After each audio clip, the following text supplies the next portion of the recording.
கிறிஸ்துக்குள் பிரியமான அன்பு சகோதர சகோதரர் இயேசு கிறிஸ்து நாமத்தினாலே வாழ்த்தி வரவேற்கிறேன். இந்த அருமையான நாளை காணும்படியாய் செய்த பிதாவாகிய தேவனுக்கு இயேசு கிறிஸ்துவின் மூலம் நன்றிகளை ஏறெடுப்போம். இந்த நாளிலும் தேவனுடைய பெரிதான கிருபையினாலும் அவருடைய காரணத்தினாலும் இரக்கத்தினாலும் குத்துவிளக்கு, ஆசாரிப்பு கூடாரத்தில் இருக்கிற குத்துவிளக்கு, அதை குறித்து நாம் தியானிக்கவும். நீங்கள் கூட இதை செய்தியை கேளுங்கள். உங்களுக்கு பிடித்திருந்தால் மற்றவர்களுக்கு கூட அனுப்புங்கள். சப்ஸ்கிரைப் கூட செஞ்சுக்கோங்க. படத்துக்குள்ளே போகலாம். ரொம்ப ஒரு முக்கியமான ஒரு பகுதி இது. ஒவ்வொரு காலத்திலும் தேவன் கொஞ்சம் கொஞ்சமாக ஒவ்வொருத்தருக்கு மூலமாக வெளிப்படுத்துகிறார். கொஞ்சம் கொஞ்சமாக வெளிப்படுத்திட்டு வர்றார் இந்த விஷயங்களை. அப்படி இந்த நாளிலும் தேவனுடைய கிருபையினால் நமக்கு வெளிப்படுத்தின விஷயங்களை நாம் சற்று தியானிக்கலாம். இந்த ஆசாரிப்பு கூடாரத்தில் இருக்கிற குத்துவிளக்கு, அந்த குத்துவிளக்கை பற்றி என்னாகமம் புத்தகத்தில் வாசித்தோம். சகரியா புத்தகத்திலும் வெளிப்படுத்தின புத்தகத்திலும் அதை பற்றி எழுதப்பட்டிருக்கிறது. அதை கூட நாம் வாசித்தோம். அதனால் குத்துவிளக்கு இது முக்கியமாக அந்த குத்துவிளக்கு ஒன்று என்ற வார்த்தையை ஒரு குத்துவிளக்கு அப்படின்னு பார்ப்போம். ஒன்று அது எதை குறிக்குது? பிதாவாகிய தேவனை அது குறிக்கிறது என்று நாம் பார்த்தோம். அவருடைய நாமம் சங்கீதம் 83:17. சங்கீதம் 83:17.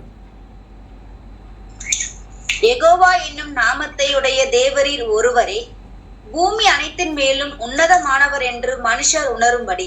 பார்த்தீங்களா? அதாவது யெகோவா தேவன் அவருடைய நாமம். அவர் ஒருத்தர் தான் பெரிய அற்புதங்களை செய்கிறவர். ஒன்று என்று இந்த ஒன்று அப்படின்னா தனித்திருத்தல்னு ஒரு அர்த்தம் வருதுங்க. ஒன்றுனா தனித்திருத்தல். அதுக்கு எதுவுமே சேர்க்க முடியாது. சேர்த்தா அது கால் சேர்த்தா கூட 1.25 ஆகிடும். அந்த ஒன்றுக்கு தனி மதிப்பு.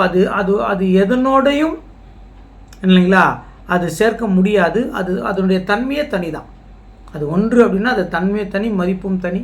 அதாவது ஒன்றுக்கு முன்னாடி 000 இருக்கலாம், மதிப்பு இல்லை. ஏன் கால், அரை, முக்கால் மதிப்பு இல்லை. அது முழுமை அடையுது பார்த்தீங்களா, அதுதான் ஒன்று. அந்த ஒன்று பிதாவாகிய தேவனை குறிக்கிறது என்று பார்க்கணும்.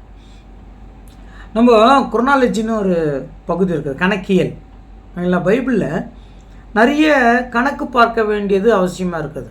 கணக்கு பார்க்க கடவன் அப்படின்னு வசனம் இருக்குது. ஏன்னா நிறைய விஷயங்களை தேவன் இந்த கணக்கியலுக்குள்ளே தான் வச்சுருக்கிறார். ஆதாமிலிருந்து இன்றைய வரை எவ்வளோ வருஷம் அப்படின்னு கணக்கு பார்த்தா தெரிஞ்சிடும்.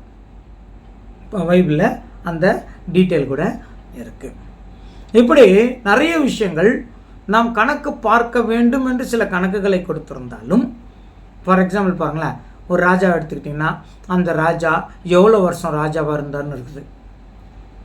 சிலர்லாம் பார்த்திங்கன்னா எவ்வளோ வருஷம் உயிரோடு இருந்தார்கள் என்றது கூட இருக்குது. காலம், காலங்கள், அரைக்காலம் என்று கூட விதத்தில் பார்க்கணும். அப்படி ஒவ்வொரு எண்ணுக்கும் ஒரு பொருள் இருக்கிறது, ஒரு இலக்கு இருக்கிறது. இப்போது நம்மளுடைய எண் இல்லைங்களா 1, 2, 3 என்று சொல்கிறோம். இந்த 1, 2, 3ன்றது அந்த எண் இருக்குது இல்லையா, அந்த எண்ணுக்கு தனித்துவமாக வேதத்தில் நிறைய இடங்கள் பயன்படுத்தப்பட்டிருக்கிறது. அதுவும் ஸ்பெஷலி சில எண்கள் முக்கியமாக பல முறை பயன்படுத்தப்பட்டிருக்கிறது. சில எண்கள் முக்கியமாக பல முறை பயன்படுத்தப்பட்டிருக்கிறது. அதெல்லாம் என்னன்றது நம்ம பார்க்கலாம். ஆனால் இப்போது இந்த ஆசரிப்பு கூடாரத்தில் ஸ்பெஷலி இந்த குத்து விளக்கில் பயன்படுத்தக்கூடிய எண்கள் என்னென்னு பார்த்தீங்கன்னா 1 என்ற எண் பயன்படுத்தியிருக்கிறாங்க, 4 அது பயன்படுத்தியிருக்கிறாங்க, அப்புறம் 7 என்ற எண் பயன்படுத்தி 7 அது 7 தீபம் உள்ள வருது இல்லைங்களா 7. அப்புறம் 9ன்னு எண் வருது, 9 இலக்கு அதில் வருது, 22 இலக்கு வருது, 27 இலக்கு வருது, 66 இலக்கு கூட வருது. அப்புறம் 3 ஒரு பக்கம் 3 ஓகேங்களா, அப்புறம் 2 பக்கம் சேர்த்து 6 என்கிற இலக்கு கூட வருது. அப்போ இதெல்லாம் எதை அர்த்தப்படுத்துகிறது? இந்த எண் வடிவங்கள்லாம் எதை அர்த்தப்படுத்துகிறது என்று நாம் பார்த்தோம்னா இதனுடைய முழுமையான விளக்கம் நம்மளுக்கு தெரிஞ்சிடும். இது எதை அர்த்தப்படுத்துகிறது என்று பார்த்தா இதனுடைய முழுமையான விளக்கம் நம்மளுக்கு தெரிஞ்சிடும்.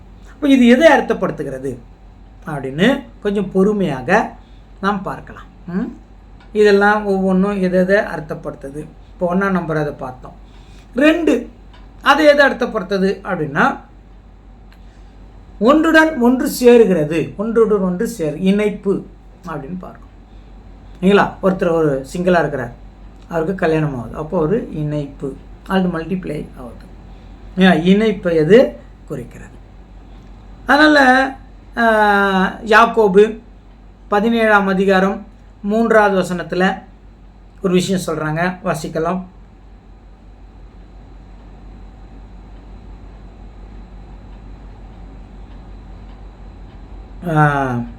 யோவான் 17:3. யோவான் 17:3.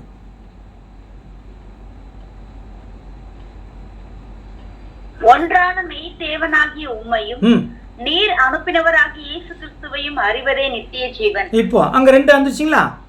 ஒன்றாகிய மெய் தேவனாகிய உண்மையும் நீர் அனுப்பினவராகிய இயேசு கிறிஸ்துவையும் அறிவதே நித்திய ஜீவன். அப்போ இந்த 2 விஷயம் தெரிஞ்சா தான் என்ன பண்ண முடியும்? நித்திய ஜீவன். ஒன்று பிதாவாகிய தேவன்னா, 2 இணைப்புக்குரிய காரியங்கள். அது ஒன்று அர்த்தம் 2 அப்படின்னு வந்தா. வெளிப்படுத்தின விசேஷம் 3ஆம் அதிகாரம் 21வது வசனத்தில் கூட அங்கே கூட இந்த 2 பேரை பற்றி சொல்லியிருப்பாங்க. வெளிப்படுத்தல் 3:21. நான் ஜெயம் கொண்டு என் பிதாவினுடைய சிங்காசனத்திலே அவரோடு கூட உட்கார்ந்தது போல ஜெயம் கொள்ளுகிறவன் எவனோ அவனும் என்னுடைய சிங்காசனத்தில் என்னோட கூட உட்காரும்படிக்கு அருள் செய்வேன். பாருங்க, நான் ஜெயம் கொண்டு என் பிதாவினுடைய சிங்காசனத்தில் உட்கார்ந்து. இப்போ அங்கே சிங்காசனத்தில் இருக்கிறாங்க 2 பேர் ஆயிடுச்சு இல்லை? அங்கே கூட 2 ரொம்ப முக்கியம். அப்போ 2 என்றால் இணைப்பது. அப்போ இவங்க 2 நான் உட்கார்ந்தா தான் நீ வந்து உட்கார முடியுன்றார். அப்போ 2 என்ற சொல்லு இணைப்பதை குறிக்கிறது அல்லது உருவாக்குகிறதை குறிக்கிறது. இல்லைங்களா? இப்போ அம்மா அப்பா அவர்களுக்கு ஒரு குழந்தை, உருவாக்குகிறதை குறிக்கிறது என்றதாக நாம் பார்க்கிறோம். இப்படி பைபிளில் ஒவ்வொரு எண்ணுக்கும் ஒவ்வொரு அர்த்தம் இருக்குது. இப்போ எல்லாம் நம்ம பார்க்க போகிறதில்ல. நம்ம சப்ஜெக்ட்டுக்கு என்ன வேணுமோ அதை மட்டும் கொஞ்சம் பார்க்கலாம். இல்லைங்களா? அடுத்ததாக 3 அது முழுமையை குறிக்கிறது. 3ன்னா முழுமை. அது எப்படி முழுமைனா ஒரே வார்த்தை தாங்க. கர்த்தராகிய இயேசு கிறிஸ்து 3ஆம் நாள் உயிரோடு எழுந்தார். முழுமை. அதுக்கப்புறம் அவருக்கு மரணமே இல்லை. இல்லை, இதுக்கு ரொம்ப பெருசாக போய் பார்க்கணுன்னு அவசியம் இல்லை. போகலாம், அது ஒன்றும் தப்பு இல்லை. வருகிற காலங்களில் அந்த 3 அப்படின்றதுக்கு என்ன காரியம்னு பார்க்கலாம். அதனால் 3 முழுமையை குறிக்கிறது. உயிர்த்தெழுதல், அதுதான் 3 உயிர்த்தெழுதலை குறிக்கிறது. 1 கொரிந்தியர் 15ஆம் அதிகாரம் 4வது வசனம். 1 கொரிந்தியர் 15:4. அடக்கம் பண்ணப்பட்டு வேத வாக்கியங்களின்படி 3ஆம் நாளில் உயிர்த்தெழுந்து. 3ஆம் நாளில் இயேசு கிறிஸ்து என்ன பண்ணாருங்க? உயிர்த்தெழுந்தார்னு பார்க்கும். மோசையை பற்றி சொல்லும் போது கூட 3 மாதம் அளவும் அவர் என்ன பண்ணாங்க? மறைத்து வைத்தார்கள். ஆனால் கடைசியில் அதுக்கப்புறம் என்ன பண்ணிட்டாங்க? அது ஃப்ரீ ஆயிடுச்சு, முழுமை ஆயிடுச்சு. எவ்வளோ முழுமையாக இருந்தால் மறைச்சி வச்சுக்க டைரக்டட் ஆகிட்டாங்க. சரிங்களா? அந்த குழந்தைய அதுக்கப்புறம் மறைச்சி வைக்கல, டைரெக்டாக விட்டாங்க. அந்த குழந்தை திருப்பி பகிரங்கமாக பெற்ற தாயினிடத்திலே இல்லைங்களா அந்த குழந்தையினுடைய பரிமாற்றமெல்லாம் அங்கே நடந்தது. ஏன்னா பராமரிப்பு அங்கே நடந்தது. முழுமையாயிடுச்சு, மறைக்கப்பட்டது முழுமை அடைந்தது அப்படின்னு கூட பார்க்குறோம். அது குறித்து அப்போஸ்தலர் 7ஆம் அதிகாரம் 20வது வசனம். அப்போஸ்தலர் 7:20. அப்போஸ்தலர் 7:20. அக்காலத்திலே மோசே பிறந்து திவ்ய சௌந்தரியம் உள்ளவனாயிருந்து 3 மாதம் அளவும் தன் தகப்பன் வீட்டிலே வளர்க்கப்பட்டான். அப்புறமா எபிரேயர் 11:23 வாசிங்களா? அதில் இருக்க பாருங்க. எபிரேயர் 11:23. எபிரேயர் 11:23. மோசே பிறந்த போது அவனுடைய தாய் தகப்பன்மார் அவனை அழகுள்ள பிள்ளை என்று கண்டு விசுவாசத்தினாலே ராஜாவினுடைய கட்டளைக்கு பயப்படாமல் அவனை 3 மாதம் ஒளித்து வைத்தார்கள். எத்தனை மாதம் ஒளிச்சு வச்சாங்க? 3 மாதம் அங்கே ஒளித்து வைத்தா. அதுக்கப்புறம் அது இதுவாயிடுச்சு. 3 முழுமையை குறிக்கிறது. 4 இது எதை குறிக்கிறது என்ற இது ஒரு தனி சிறப்பு வாய்ந்ததுங்க. இது ஒரு ஸ்பெஷல். இந்த 4 என்ற எண்ணு ரொம்ப ஸ்பெஷல். அதாவது நீங்கள் நம்ம சாதாரணமாக 1 2 3 அப்படி எழுதிட்டு போயிடுவோம் இல்லைங்களா, 100 1000 10,000 வரைக்கும் எழுதிட்டு போயிடலாம். ஆனால் ஒவ்வொன்றும் ஒரு தனி சிறப்பு இருக்குது. அதில் சில சிறப்புகள் ஓப்பனாக தெரிகிற மாதிரி இருக்கும், சில சிறப்புகள் ஓப்பனாக தெரிகிற மாதிரி இருக்கும். அப்படிப்பட்ட எண்களில் ஒரு எண்ணு தான் இந்த 4 இல்லைங்களா. இது தனி சிறப்பு வாய்ந்தது. அப்போ பாருங்க, இந்த பூமி எடுத்துட்டிங்கன்னா இதுக்கு முக்கியமாக 4 திசைகள் அப்படின்னு வரும். 4 திசைகள்.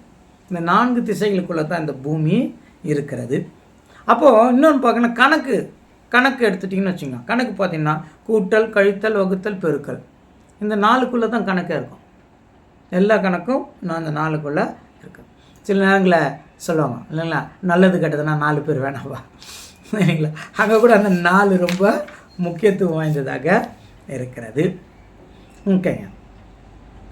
மற்றும் இன்னும் நீங்கள் பார்த்தீங்கன்னாக்கா உலோகங்கள், மெட்டல், 4 மெட்டல் ரொம்ப முக்கியமான மெட்டல், ரொம்ப முக்கியமான பொண்ணு, வெள்ளி, வெண்கலம், இரும்பு, ரொம்ப முக்கியமான மெட்டலில் 4 ரொம்ப முக்கியம். அலுமினியம் அது கணக்கில் சேர்க்கல, 4 ரொம்ப முக்கியம். திசைகள் 4, கிழக்கு, மேற்கு, வடக்கு, தெற்கு, திசைகள் 4. அது கூட பார்க்குறோம். இன்னொரு இந்த 4க்கு இருக்கிற சிறப்பு என்னென்னா, இது பெருக்கினாலும் கூட்டினாலும் 4 தான் வரும். இப்போ ஃபார் எக்ஸாம்பிள் பாருங்களேன், இப்போ 3 + 3 எவ்வளோ வருதுங்க, 6 வரும். அதே 3 பெருக்கல் 3 போட்டிங்கன்னா எவ்வளோ வரும், 9 வரும் இல்லைங்களா. இப்போ 5 + 5 போட்டால் 10 வரும். 5 × 5னா 25 வரும். ஆனால் இந்த 4க்கு மட்டும் பாருங்கள், 2 + 2 போட்டிங்கன்னா 4 வரும். 2 + 2னா 4 வரும். அப்படியே 2 பெருக்கல் 2 போட்டு பாருங்கள், அப்போ 4 தான் வரும். இது 4க்கு இருக்கிற ஒரு தனித்தன்மை இல்லைங்களா. இது குறித்து நான் ரொம்ப ஒரு வாரமாக இதை ரொம்ப செக் பண்ணிட்டு இருந்தேன். இந்த மாதிரி வேறு ஏதாவது இலக்கு எண்கள் வருகிறதா என்று. நான் பார்த்த வரைக்கும் வரல. உங்களுக்கு எதாவது வந்தோன்னா நீங்கள் கமெண்ட் பண்ணுங்கள். இதே மாதிரி டைப்பில் அடுத்தது இல்லைங்களா, சிங்காசனம். தேவனுடைய சிங்காசனத்தில் பார்த்தீங்கன்னா கூட அங்கே கூட 4 ஜீவிகள்னு வருது. வெளிப்படுத்தல் 6ஆம் அதிகாரம் 4வது வசனம். வெளிப்படுத்தல் 6:4. அப்பொழுது சிவப்பான வேறொரு குதிரை புறப்பட்டது. அதன் மேல் ஏறி இருந்தவனுக்கு பூமியில் உள்ளவர்கள் ஒருவரை ஒருவர் கொலை செய்யத்தக்கதாக சமாதானத்தை பூமியிலிருந்து எடுத்து போடும்படியான அதிகாரம் கொடுக்கப்பட்டது. ஒரு பெரிய பட்டயமும் அவனுக்கு கொடுக்கப்பட்டது. வெளிப்படுத்தல் 4:6 வாசிங்கமா. வெளிப்படுத்தல் 4:6. அந்த சிங்காசனத்திற்கு முன்பாக பளிங்குக்கு ஒப்பான கண்ணாடி கடல் இருந்தது. அந்த சிங்காசனத்தின் மத்தியிலும் அந்த சிங்காசனத்தை சுற்றிலும் 4 ஜீவன்கள் இருந்தன. 4 ஜீவன்கள் போதும். 4 ஜீவன்கள் கூட சிங்காசனத்துல 4 ஜீவன்கள், அதை பற்றின வருகிற காலங்கள் அது இன்னும் விளக்கமாக நம்ம பார்க்கலாம். 4 ஜீவன்கள் கூட இருந்தன. அவன் இஸ்ரவேலை முழுக்க தேவன் சிதறடிச்சிட்டார் இல்லையா, உலகம் முழுவதும் சிதறடிச்சிட்டார்ல. அப்போ அந்த இஸ்ரவேலர்களை நான் திருப்பி கொண்டு வருவேன் அப்படின்னும் போது கூட என்ன சொல்கிறாரு பாருங்க, ஏசாயா 11:12.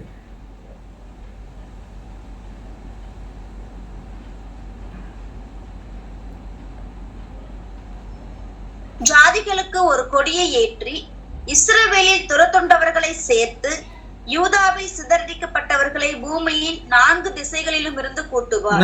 4 திசைகளிலும் இருந்து என்ன பண்ணுவாரு, 4 திசை தான், 4 திசைகளிலிருந்தும் அவர்களை கூட்டுவார். அவர் 4 அப்படின்னா அது எதை குறிக்கிறது என்று பார்க்கும்போது 4 என்ற சொல் இல்லைங்களா, உள்ளடக்கம் என்று. அதுக்குள்ளே தான் எல்லாமே, அதான் உள் அடக்கத்தை குறிக்க. அதான் எப்படி பார்த்தாலும் அதுக்குள்ளே தான், பெருக்குனாலும் 4 தான், கூட்டினாலும் 4 தான், உள்ளடக்கம் என்கிறத குறிக்கிறது. இப்போது இந்த 4 ஏன் நம்ம பார்க்குறோம் அப்படின்னா, குத்து விளக்கில் நடுவில் இருக்கிற தண்டு இந்த 4வது தண்டு, குத்து விளக்கில் நடுவில் இருக்கிற தண்டு இந்த 4வது தண்டு, இந்த பக்கம் 3 இந்த பக்கம் 3. இதில் இன்னொரு சிறப்பு என்னென்னா, இந்த 4வது தண்டு தான் பூமியை தொட்டுட்டு இருக்குது. புரியுதுங்களா, இந்த 4வது தண்டு தான் பூமியை தொட்டுட்டு இருக்குது, மற்றதெல்லாம் இல்லை. இந்த மற்ற 6ஐயும் இந்த ஒரு தண்டு தான் தாங்கி பிடிச்சிட்டு இருக்குது. குத்துவிளக்கில் நீங்கள் பார்த்தீங்கன்னா தெரியும், இந்த 6ஐயும் இந்த ஒரு தண்டு தான் தாங்கி பிடிச்சிட்டு இருக்குது. இதுதான் பூமியை தொட்டுக்கொண்டு இருக்கிறது என்றதாக பார்க்குறோம். அதனால் இந்த 4 எதை அடையாளப்படுத்துதுன்னு பார்த்தோம்.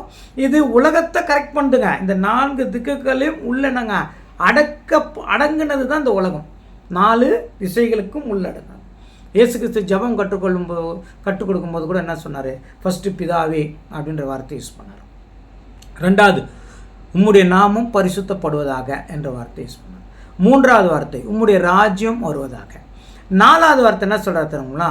உம்முடைய சித்தம் பரமண்டலத்தில் செய்யப்படுவது போல பூமியிலேயும் செய்யப்படுவதாக. அப்போது அது பூமியை குறிக்குது.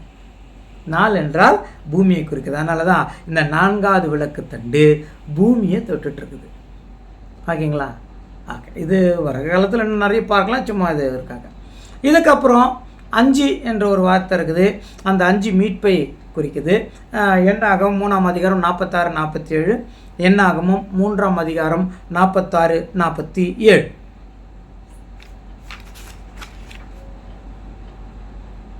இஸ்ரவேல் புத்திரருடைய முதற் பேறுகளில் லேவியரின் தொகைக்கு அதிகமாயிருந்து மீட்கப்பட வேண்டிய 273 பேரிடத்திலும் நீ தலைக்கு 5 சேக்கல் வீதமாக பரிசுத்த சேக்கல் கணக்கின்படி வாங்குவாயாக. எவ்வளவு பேருக்குங்க?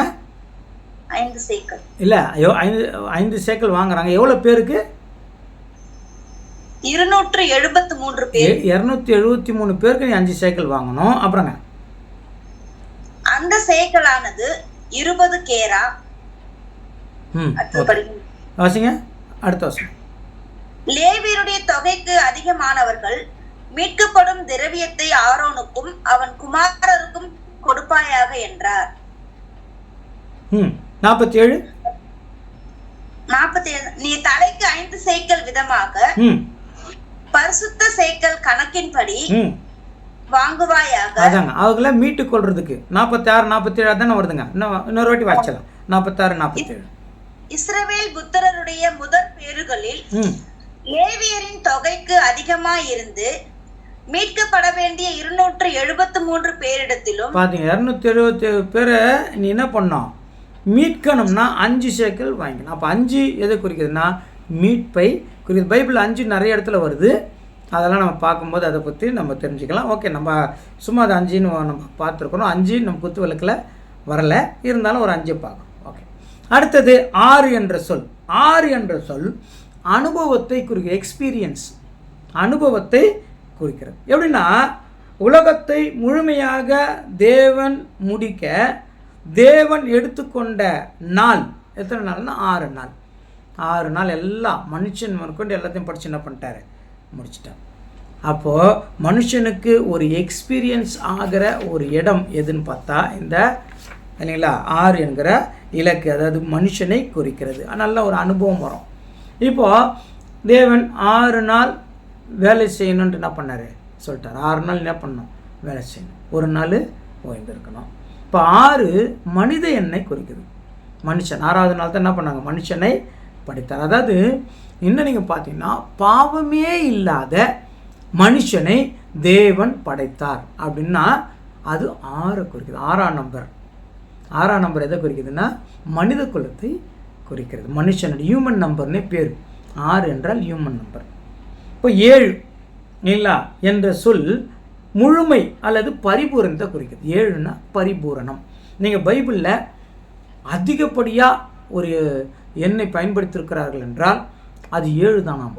7 என்ற எண்ணு தான் அதிகப்படியாக பயன்படுத்தப்பட்டிருக்கிறது. கிட்டத்தட்ட 860 முறை 7 என்ற எண்ணை பயன்படுத்தியிருக்கிறார்கள். 860 முறை 7 என்ற எண்ணை பயன்படுத்தியிருக்கிறார்கள். அப்போது 7 அது முதல்ல பாருங்கள், 7ஆம் நாள் ஓய்ந்திருந்தார், அதுலேருந்து ஸ்டார்ட் ஆகுது. பைபிளில் பார்த்தீங்கன்னா 7ஆம் நாள் ஓய்ந்திருந்தார். அப்போது இன்னொரு இடத்துல பார்க்குறோம், இல்லைன்னா நாகமானின் 7 முழுகள், 7வது முழுகள் அவன் என்ன பண்ணிட்டாங்க? பரிபூர்ணமாயிட்டான். நீங்களா? அப்போ 7 பரிபூர்ணம். கர்த்தருடைய வார்த்தை 7 முறை புடமிடப்பட்டிருக்கிறதுன்னா அவ்வளோ சுத்தம்னு அர்த்தம். ஒரு சங்கீதம் 12:6 கூட சொல்கிறாங்க இல்லைங்களா? சங்கீதம் 12:6 கர்த்தருடைய சொற்கள் மண் குகையில் 7 தரம் உருக்கி புடமிடப்பட்ட வெள்ளிக்கு ஒப்பான சுத்த சொற்களாய் இருக்கிறது. 7 தரம் புடமிடப்பட்டன. ஒரு தரம் புடமிட்டாலே சுத்த சொல் தான். அது 7 தரம் புடமிடப்பட்ட சுத்த சொற்களாய் இருக்கிறது. ஓகே, இதெல்லாம் நிறைய பார்த்துட்டு போயிட்டே இருக்கலாம். இப்போ ஏழாவது எக்காலம் பற்றி சொல்கிறாங்க. வாசிக்கலாமா? வெளிப்படுத்தல் 10:6. வெளிப்படுத்தல் 10:6.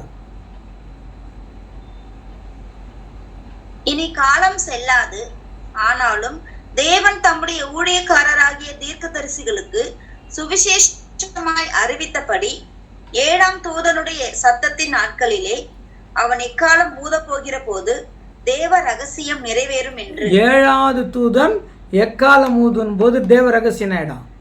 அப்போ 7வது, அதுக்கப்புறம் இல்லை, அதுதான் பரிபூர்ணம். அதுக்கப்புறம் இல்லை, ஃபைனல். இல்லைங்களா? அந்த ஃபைனலு 7 ரொம்ப முக்கியத்துவப்படுத்துகிறாங்க. நோவா இல்லைங்களா? நோவாவுடைய பழகைக்குள்ள சுத்தமுள்ள மிருகங்கள், சுத்தம் இல்லாத மிருகங்கள், அதை பற்றி சொல்லும்போது இல்லைங்களா, சுத்தம் இல்லாத மிருகங்கள் ஒவ்வொரு ஜோடி போச்சு, சுத்தமுள்ள மிருகங்கள் 7 ஜோடி கூட போனது. அப்போ ஒரு ஜெனரேஷன், அப்போ அங்கேயும் ஒரு ஃபைனல் தான் ஆகுது, ஒரு பரிபூர்ணம் தான் வருது. அதனால் அந்த உலகம் முடிஞ்சு 2வது உலகம் ஸ்டார்ட் ஆகுது. ஆதியாகமம் 2ஆம் அதிகாரம் 7ஆம் அதிகாரம் 2வது வசனம். ஆதியாகமம் 2:7. பூமியின் மீதெங்கும் வித்தை உயிரோட காக்கும் பொருட்டு நீ சுத்தமான சகல மிருகங்களிலும் ஆணும் பெண்ணுமாக 7 ஜோடும் போதுங்க. சுத்தமல்லாத 7 ஜோடி 7 அங்கே பரிபூர்ணம். இன்னொன்று நான் பார்த்தேன், ரொம்ப கொஞ்சம் ஆச்சரியமாக இருந்தது. புறா முட்டை போட்டு குஞ்சு பொரிக்குது இல்லையா, அது காலம் எத்தனை வாரம் தெரியுங்களா? 2 வாரம். 7 14 நாட்கள் ஆகுது. இல்லைங்களா? சில வைரஸ் தாக்கினா கூட அது 14 நாள். கொரோனா காலம்லாம் வரும்போது 16 நாட்கள் 21 நாட்கள்லாம் சொல்லியிருந்தாங்க. இல்லைங்களா? அது ஒரு 7 இருக்கிற தன்மை. இன்னொன்று, இந்த கோழி இல்லை, கோழி குஞ்சு பொரிக்கிறதுக்கு 21 நாள். 21 நாள்னா என்னங்க? 3 வாரம். 7 × 3, அந்த 7னா ஒரு வாரம், அதுதான் கணக்கு. 7னா ஒரு வாரம், 7 ஒரு வாரம். அப்போ இந்த 7 நிறைய பார்த்தோங்க. அதில் இன்னும் முக்கியமாக 40 வாரம் காட்டுறாங்க. 40 × 7 280 நாள். 40 × 7 7னா அதை 40ன்னா நாங்கள் 40 வாரம், ஒரு வாரத்துக்கு 7 நாள், 40 வாரம். இந்த 40 வாரம் எது தெரியுங்களா? எனக்கு ஆச்சரியமாயிடுச்சு. நாம் பிறக்கிற நாள், அதாவது ஒரு தாயின் வயிற்றில் ஒரு கரு உருவாகி பிறக்கும் நாட்கள் 40 வாரங்கள். 40 வாரம்னா 280 நாள். அது 7 தான் வருதுங்க ஒரு வாரம். 40 அப்படி தான் கால்குலேட் பண்ணியிருக்கிறாங்க. அது 7ஆல் பெருக்கி பார்த்தோம்னா வந்துடும். ஓகே, 7.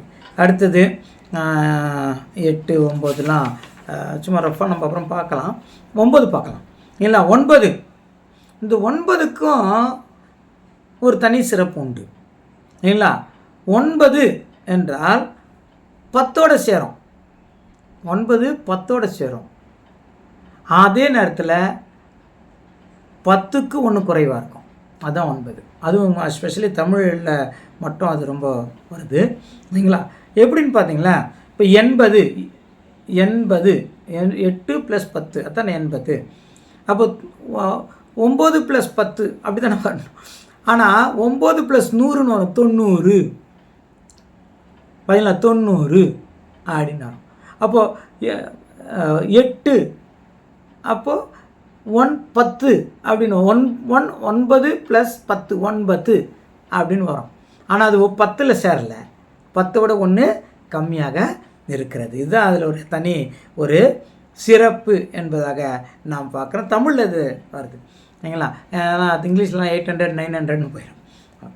அது போகிறோம். பார்த்திங்கன்னா கணிதவியல்னு ஒன்று இருக்குது இல்லைங்களா? அதாவது ஒரு எண்ணையும் இன்னொரு எண்ணையும் கூட்டும் தொகை அப்படின்னு ஒன்று இருக்குது. ஒரு எண்ணையும் இன்னொரு எண்ணையும் கூட்டுறது அப்படின்னு இருக்குது. ஃபார் எக்ஸாம்பிள் பார்த்தீங்கன்னாக்கா, இப்போ 55 கூட்டுத்தொகை எவ்வளவு அப்படின்னா 55 நடுவில் ஒரு ப்ளஸ் போட்டுக்கணும். 5 5 10, அப்போ 10 0க்கு மதிப்பில்லை, அப்போ 1. இது 1லேருந்து 9க்குள்ளே வரும். இந்த கூட்டுத்தொகை 1லேருந்து 9க்குள்ளே இது வந்துகிட்டே இருக்கும். இப்போ இதில் 9ஐ எந்த 9ஓடு கூட்டினாலும் 9 தான் வரும். அதான் சிறப்பு. இப்போ 9 + 9 இருக்குது, 99. கூட்டுத்தொகை எவ்வளோ அப்படின்னா 99. 9 + 9 எவ்வளோங்க? 18. அப்போ 8 1 எவ்வளோங்க? 9. அப்போ 9 எதனோட கூட்டினாலும் 9 தான் வரும். அதனால் இந்த கணிதவியல் என்ன பண்ணுவாங்கன்னா, இந்த கூட்டுத்தொகையை கண்டுபிடிக்கிறதுக்கு 9 என்ற இலக்கு வந்து அதை அடிச்சிடுவாங்க. அது சேர்த்தாலும் ஒன்று, சேர்க்கலனாலும் ஒன்று, அது மைனஸ் ஆயிரும். ஃபார் எக்ஸாம்பிள் பாருங்களேன், 1 5 9 2 அப்படின்னு ஒரு எண் இருக்குது. 1 5 9 2ன்னு ஒரு எண் இருக்குது.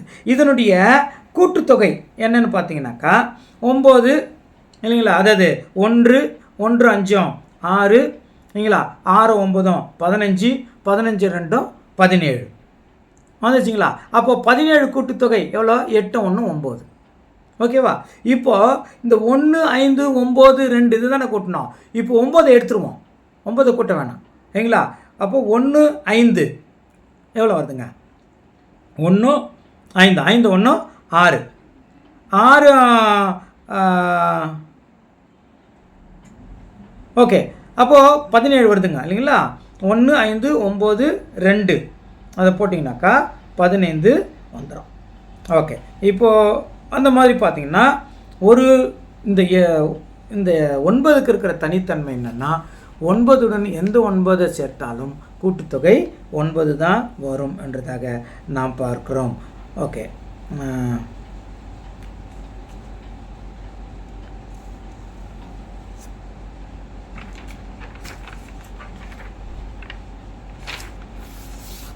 ஓகே. இந்த கூட்டுத்தொகை இப்போ பார்த்தது இன்னொரு வாட்டிக்கு பார்க்கலாம். அது ஒன்று மிஸ் பண்ணிட்டேன். எப்படின்னா 5 1 5 9 2 இருக்கு இல்லைங்களா. 1 5 9 2 பார்த்தீங்கன்னா 17 வரும். அந்த கூட்டுத்தொகை 1 5 9 2 கூட்டுத்தொகை 17 வரும்.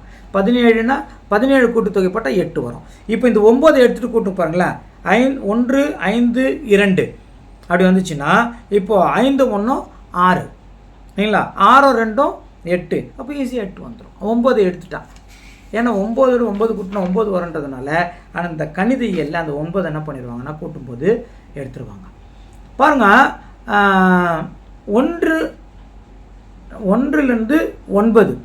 அப்போது 9 ஒரு இறுதியான எண், லாஸ்ட்டாக தான் 9 தான் லாஸ்ட் நம்பர், இறுதி, ஃபைனல்.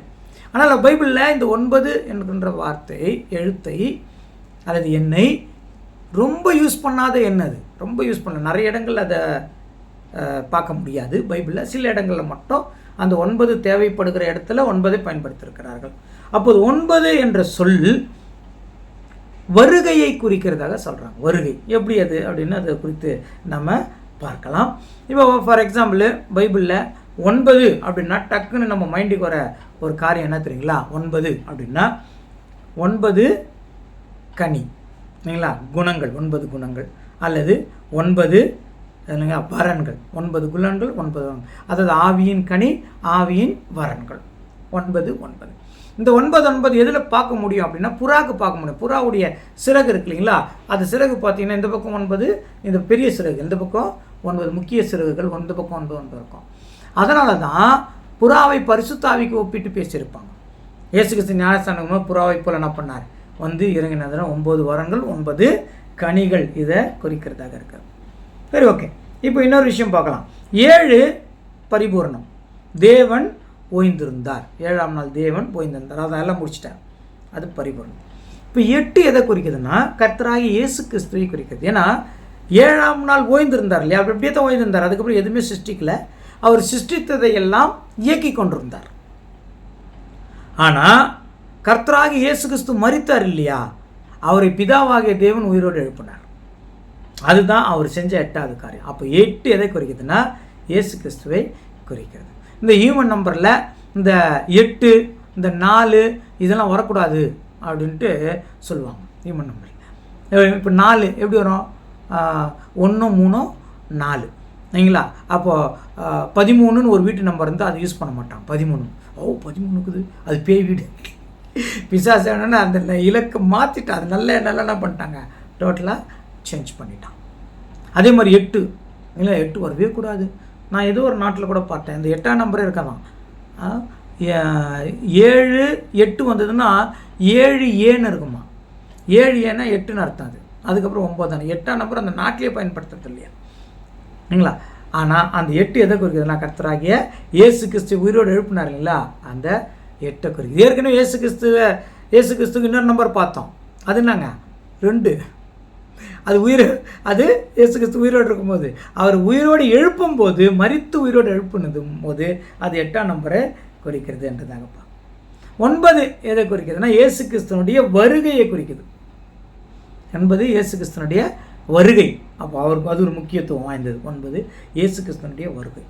அப்புறம் 40ன்னு ஒரு இலக்கு இருக்குது பைபிளில். 40 அது சோதனை காலத்தை குறிக்கிறது. அதான் வனாந்திர பயணம் 40 நாள் இயேசு கிறிஸ்து என்ன பண்ணாருங்க, சோதனைக்குள்ளே உட்பட்டார். 70 எதை குறிக்குதுன்னா துன்பத்தை குறிக்கிறது. 70 துன்பத்தை குறிக்கிறது என்றதாக நாம் பார்க்குறோம். ஏற்கனவே நம்ம பார்த்தது போல் இதில் சில எண்களை நாம் என்ன பண்ண போகிறோம், பார்க்கலான்னு இருக்கிறோம். அது என்னென்னா 1, 4, 7, 9, 22, 27, 66 இந்த எண்கள் தான் இந்த குத்து விளக்கில் இருக்குது. அது வரைக்கும் தான் நம்ம பார்க்க போகிறோம். இது சும்மா ஒரு விளக்கத்துக்கு எடுத்துக்கிட்டோம். வருகிற காலங்களில் இதிலேருந்து கொஞ்சம் கொஞ்சம் நம்ம எடுத்து பார்க்க போகிறோம். சரி, ஓகே. இப்போ தான் நம்ம சப்ஜெக்டுக்குள்ளே வரோம் இல்லைங்களா? இல்லை, இப்போது நம்ம சப்ஜெக்டில் இல்லைங்களா எங்கேருந்து ஸ்டார்ட் பண்ண போகிறோம் அப்படின்னா மேலேருந்து என்ன பண்ணலாம், ஸ்டார்ட் பண்ணலாம். மேலேருந்து குத்து விளக்கில் மேலேருந்து என்ன பண்ணலாம், ஸ்டார்ட் பண்ணலாம்.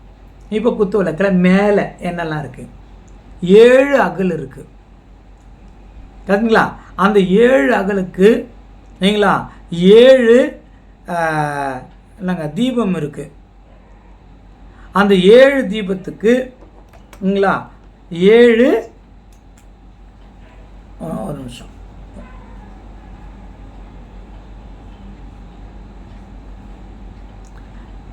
அதில் 7 அகல்கள் இருக்குது. 7 அகல்களுக்கு இப்படி எடுத்துக்கலாம். 7 அகல்கள். அந்த 7 அகல்களில் 7 எண்ணெய்கள் இல்லைங்களா? அந்த 7 எண்ணெய்க்கு 7 திரிகள். 7 திரிகளுக்கு 7 தீபங்கள். 7 தீபங்களுக்கு 7 வெளிச்சங்கள்.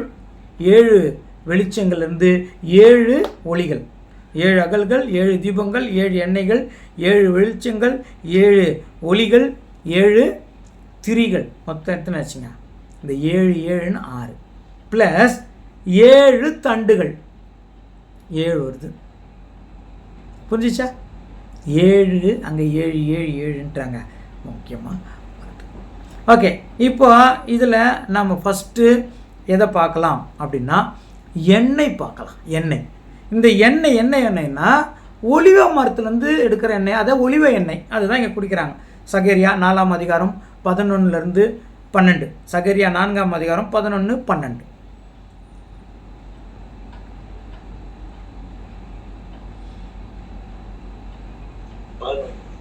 சகரியா 4ஆம் அதிகாரம் வாசிங்க. பின்பு நான் அவரை நோக்கி, குத்து விளக்கு வலதுபுறமாகவும் அதற்கு இடதுபுறமாகவும் இருக்கிற அந்த 2 ஒலிவ மரங்கள் என்னவென்று கேட்டேன்.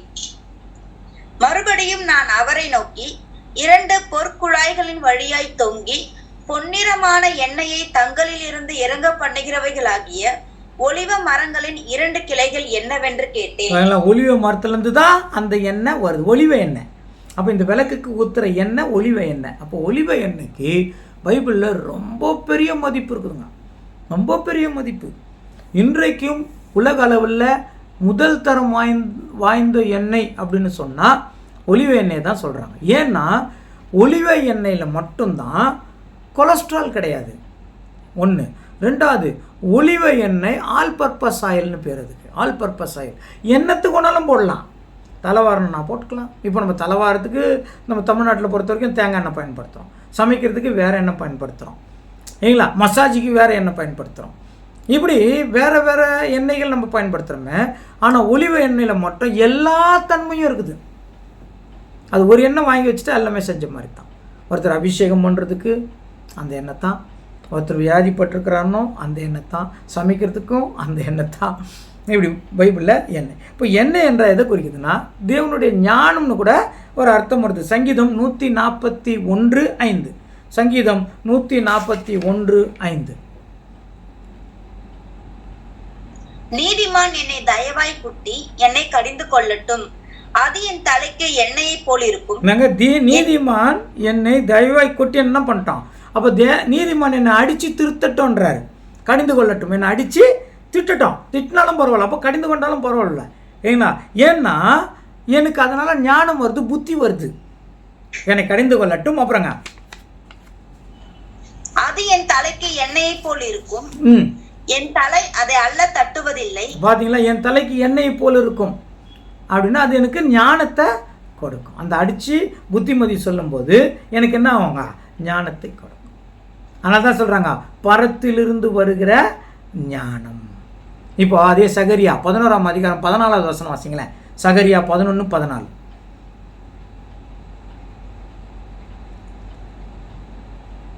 சகரியா 11:14.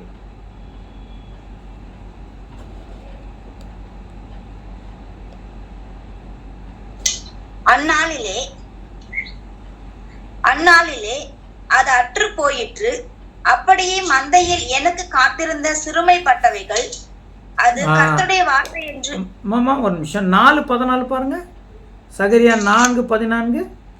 முதல்ல 4 தான். இவைகள் இரண்டும் சர்வலோகத்துக்கும் ஆண்டவராய் இருக்கிறவரின் சமூகத்தில் நிற்கிற அபிஷேகம் பெற்றவர்கள் என்றார். பாத்தீங்களா, ஆண்டவருடைய சமூகத்தில் இருக்கிற அபிஷேகம் பெற்றவர்கள். ஆண்டவருடைய சமூகத்தில் இருக்கிறது. இந்த எண்ணெய் எங்க இருக்குதுங்க? ஆண்டவருடைய சமூகத்தில் இருக்கிறது அப்படின்னு பார்க்குறோம்.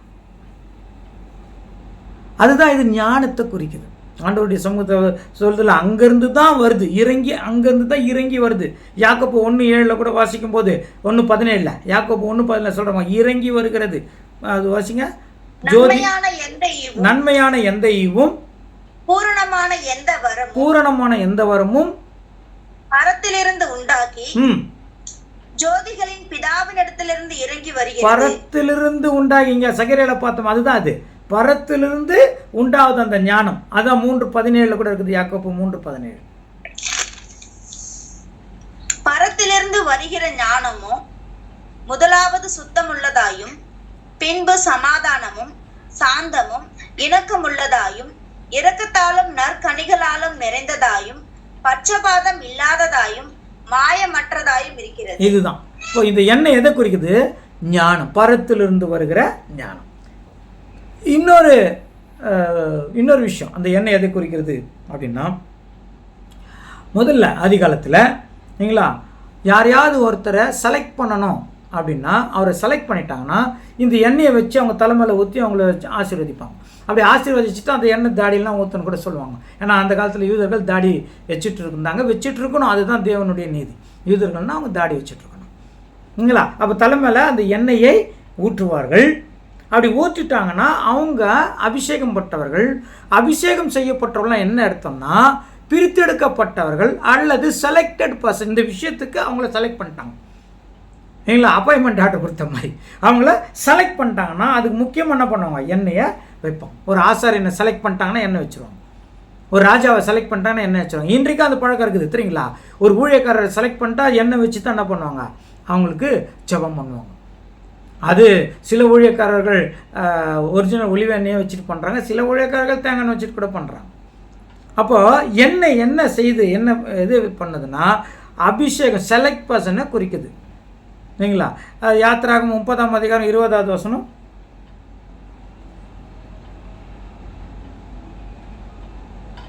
யாத்திராகமம் 30:25 வாசிக்கலாங்க. அதனால் பரிமள தைலக்காரன் செய்வது போல கூட்டப்பட்ட பரிமள தைலமாகிய சுத்தமான அபிஷேக தைலத்தை உண்டு பண்ணுவாயாக, அது பரிசுத்த அபிஷேக தைலமாய் இருக்க கடவது.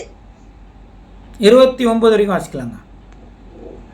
அதனாலே ஆசரிப்பு கூடாரத்தையும் சாட்சி பெட்டியையும் மேஜையையும் அதன் பனிமுட்டுகள் எல்லாவற்றையும் குத்து விளக்கையும் அதன் கருவிகளையும் தூபபிடத்தையும் தகன பலிபீடத்தையும் அதன் பனிமுட்டுகள் எல்லாவற்றையும் தொட்டியையும் அதன் பாதத்தையும் அபிஷேகம் பண்ணி அவைகள் மகா பரிசுத்தமாய் இருக்கும்படிக்கு அவைகளை பரிசுத்தப்படுத்துவாயாக.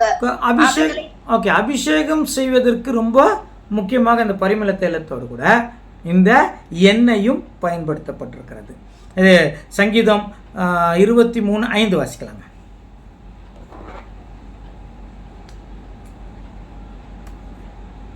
என் சத்துருக்களுக்கு முன்பாக நீர் எனக்கு ஒரு பந்தியை ஆயத்தப்படுத்தி என் தலையை எண்ணெயால் அபிஷேகம் பண்ணுகிறீர். என் தலையை எண்ணெயால் அபிஷேகம் பண்ணுகிறேன்னா எனக்கு ஒரு பாதுகாப்பு கொடுக்கிறீர். அப்போ எண்ணெய் எதுக்கு ஒப்பிடப்பட்டிருக்கிறது? பாதுகாப்புக்கு. எண்ணெய் எதுக்கு ஒப்பிடப்பட்டிருக்கிறது? அபிஷேகத்திற்கு. எண்ணெய் எதுக்கு ஒப்பிடப்பட்டிருக்கிறது? பரத்திலிருந்து வருகிற ஞானத்திற்கு. நீங்களா இன்னும் எண்ணெய் எதுக்கு ஒப்பிடப்பட்டதுன்னா பரிசுத்த ஆவி கூட ஒப்பிடப்பட்டிருக்கிறது எண்ணெய். அப்போஸ்தலர் 10:38 அப்போஸ்தலர் 10:38.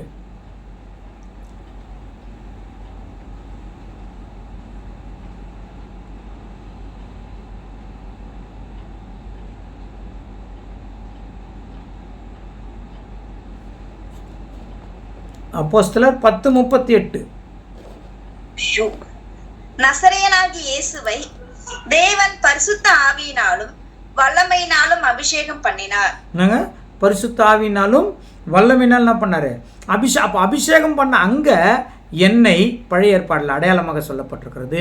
புதிய ஏற்பாடில் அது பரிசுத்த ஆவிக்கு அடையாளமாக சொல்லப்பட்டிருக்கிறது. எண்ணெய்னா பரிசுத்த ஆவிக்கு அடையாளம். Okay, 1 Samuel 16:13. 1 சாமுவேல் 16:13.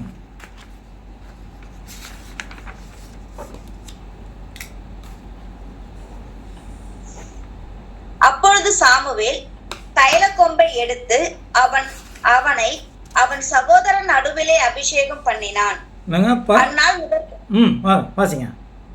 அந்நாள் முதற்கொண்டு கர்த்தருடைய ஆவியானவர் தாவீதின் மேல் வந்து இறங்கி இருந்தார். சாமுவேல் எழுந்து ராமாவுக்கு போய்விட்டார். இப்போ தாவீது பற்றி சொல்லும் போது கூட அந்த எண்ணெய் அந்த அபிஷேகம் பண்ண உடனே அது யாரா என்ன ஆச்சுங்களாம்? தேவனுடைய பரிசுத்த ஆவி அது முதல் மேல் இருந்தது. அப்போது இங்கே பார்க்கும்போது எண்ணெய் பரத்திலிருந்து வருகிற ஞானத்துக்கு ஒப்பிட்டு பேசியிருக்கிறார்கள். எண்ணெய் அபிஷேகத்திற்கு ஒப்பிட்டு பேசியிருக்கிறார்கள். எண்ணெய் தேவனுடைய தயவுக்கு ஒப்பிட்டு பேசியிருக்கிறார்கள். எண்ணெய் பரிசுத்த ஆவிக்கு ஒப்பிட்டு கூட பேசியிருக்கிறார்கள். இன்னும் புதிய ஏற்பாடில் இன்னும் ஒரு காரியம் சொல்லும்போது இல்லைங்களா, எண்ணெய் ஆயத்தத்துக்கு கூட ஒப்பிட்டு பேசிக்கிறாங்க. ஆயத்தமாக இருங்கள் சொல்கிறேன் இல்லைங்களா, ரெடியாக இருங்க அப்படின்ற அது கூட ஒப்பிடுறாங்க. அது எப்படின்னா இந்த 10 கன்னிகைகள் பாடம், அதை நம்ம வசனம் பார்க்க வேண்டியதில்லை, நேரமாயிடுச்சு. 10 கன்னிகைகள் பற்றி உங்களுக்கு தெரியும். அந்த 10 கன்னிகைகள் கிட்ட என்ன இருந்ததுங்க? ஞானம் இருந்தது. அதாவது எண்ணெய் இருந்தது. 5 பேர்கிட்ட எண்ணெய் இருந்தது, 5 பேர்கிட்ட எண்ணெய் இல்லை. எண்ணெய் இருந்தவங்க செலக்ட் ஆனாங்க, எண்ணெய் இல்லாதவங்க செலக்ட் ஆகலை. அப்போது எண்ணெய் அது என்ன எதை குறிக்கிறது என்றால் இல்லைங்களா, ஞானத்தை குறிக்கிறது அல்லது ஆயுத்தத்தை குறி. நீங்கள் போய் மணவாளன் கூட சேரணும்னா எண்ணெய் இருக்கணும். எண்ணெய் இருந்தால் தான் என்ன பண்ண முடியும்? சேர முடியும் என்று குறிக்கிறது. ஓகே, இப்போது எண்ணெயை பற்றி ஓரளவுக்கு நம்ம தெரிஞ்சிட்டோம். இப்போ இந்த விளக்கில் இருக்கிற எண்ணெய்க்கு இதுதான் பொருள் இல்லைங்களா. இப்போ கொஞ்சம் பார்த்துருவோம். அடுத்தது எண்ணெய். அடுத்தது எதை பார்க்கலாம். அது எண்ணெய், அதுக்கப்புறம் தீபம் இருக்குது, 7 தீபம் இருக்குது. அப்புறம் அந்த விளக்கில் மட்டும் பார்ப்போமே. விளக்கில் தீபம் இருக்குது, அப்புறம் திரி இருக்குது, எண்ணெயை பார்த்துட்டோம். அதுக்கப்புறம் என்னெல்லாம் இருக்குதுங்க? அப்போ திரி இருக்குது, அந்த திரியை கொளுத்துனா அகல்கள் இருக்குது. அப்புறம் அது திரியை கொளுத்துனா அதுலேருந்து தீபம் வரும், அதில் ஒளி வரும், வெளிச்சம் வரும். இதெல்லாம் எண்ணெய். இதெல்லாம் பற்றி அங்கே சொல்லலை, ஆனால் அதுக்குள்ளே அடங்கி இருக்குது. அது கொஞ்சம் கொஞ்சமாக நாம் பார்த்துட்டே வருவோம். பார்த்துட்டு வந்தால் இப்போ நிறைய தண்டு எல்லா விஷயத்துக்கும் ஒரு விளக்கம் நம்மளுக்கு கிடைக்கும். இந்த நல்ல நேரத்தை கொடுத்த பிதாவாகிய தேவனுக்கு இயேசு கிறிஸ்துவின் மூலமாய் நன்றி செலுத்துவோம். முக்கியமாக இந்த வேத ஆராய்ச்சி எங்களா வேத தியானம் உங்களுக்கு பிடிச்சிருந்தால் அதை சப்ஸ்கிரைப் பண்ணுங்கள். உங்களுக்கு தெரிஞ்சவங்களுக்கு கூட அனுப்புங்க. எல்லாருக்கும் நன்றி.